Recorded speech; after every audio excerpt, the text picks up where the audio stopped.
The war didn't end when the plane touched down. For Sergeant Ryan Blake, it followed him home, settling into the corners of his mind like a shadow that refused to leave.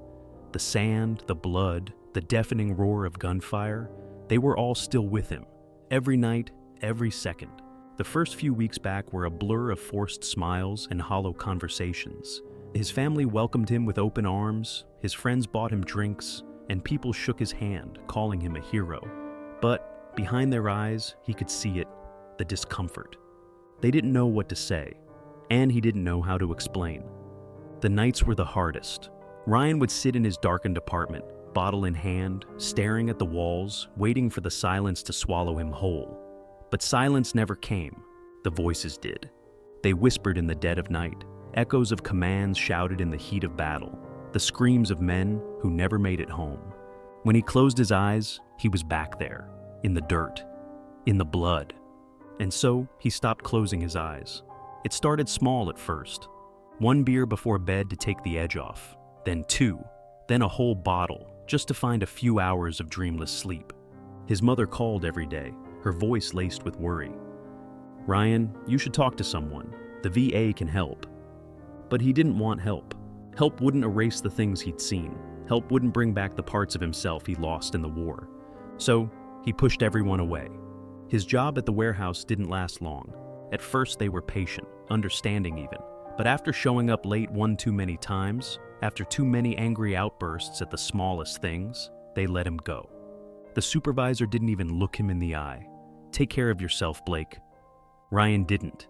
His friends tried. They invited him out, tried to bring him back to the guy he used to be. But Ryan wasn't that guy anymore. One night at the bar, after one too many drinks, his best friend Mike pulled him aside, his eyes pleading. "You can't keep doing this, man. You're killing yourself."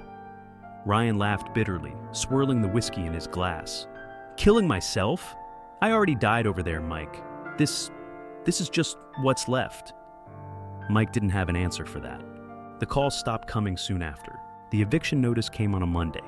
Ryan stood in the doorway of his apartment, staring at the paper, his hands shaking. The landlord gave him a sad, apologetic look, but Ryan couldn't hear him over the pounding in his head. He stuffed his few belongings into a duffel bag, grabbed his half-empty bottle of Jack, and walked out without looking back. He told himself he didn't need a home. Home was just a place where the nightmares waited for him. He drifted, couch to couch, shelter to shelter. Some nights, he slept in his car, parked in an empty lot, staring up at the stars and wondering how things had gone so wrong. But deep down, he already knew. He never left the war, and the war never left him. The last time anyone saw him, he was standing outside a liquor store, staring blankly at the rows of bottles inside. Mike found his abandoned car a week later, parked by the edge of a desolate road near the river. The keys were still in the ignition, the duffel bag still in the back seat. But Ryan was gone. 2 weeks later, they found his body washed up on the riverbank, bloated and lifeless. The coroner ruled it as drowning, accidental. Probably slipped, maybe drunk, fell into the water. But Mike and the others knew better. It wasn't an accident. It was a slow, inevitable end to a fight Ryan had been losing since the moment he came home. His funeral was small. His mother wept silently, holding a folded flag close to her chest. His old unit sent a wreath. His friends stood in silence, staring at the casket, feeling the weight of his absence. No one spoke about how it happened, but they all knew.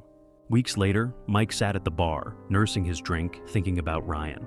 He pulled out an old photo from his wallet, Ryan smiling in his uniform, the guy he used to be before the war chewed him up and spit him out. The bartender leaned over. "Friend of yours?" Mike nodded, staring at the photo. "Yeah," he said, his voice heavy. "He fought for everything and lost it all anyway." The bartender said nothing, and Mike ordered another drink, swallowing the lump in his throat. The river kept flowing, indifferent, uncaring, just like the world.